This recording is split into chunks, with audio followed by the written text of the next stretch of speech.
مخصصة إله درسا ديكورا ديكوري هندرو هيا ويدربها هيا أو ديكور هندرو يدربها يعني شاو أمرو بيكاري درابي كاري كيجو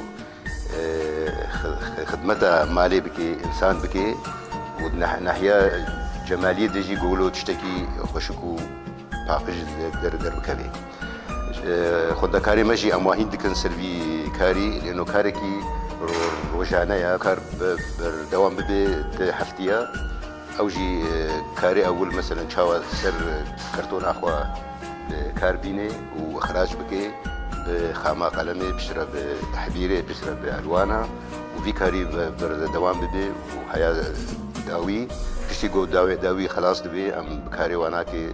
ما مستحني ومن سر كاري وان وفي كاري أم جوارة مثلا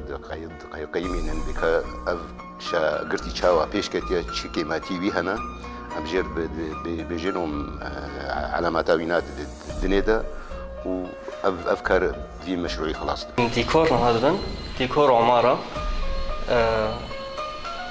مدتها مشروعي تقريبا بازار وجهر مشروع كمان ده مشروع قدمي مشروع سكيز جيته بنجهي ديكور يدعل منها ديكورا داخلي طبعا تصميمات أوضاع مثلا توزيعها صالة بيه مثلا كارن بقرين يعني بقرن بنكتن دمادي قشتية طبعا وقت يجي ما قول سي مشروعا مثلا قول مشروع كده بنكتن أو برسكريتن يعني مشروع تنجمة حساب كرن وبعد يجي لا حساب يعني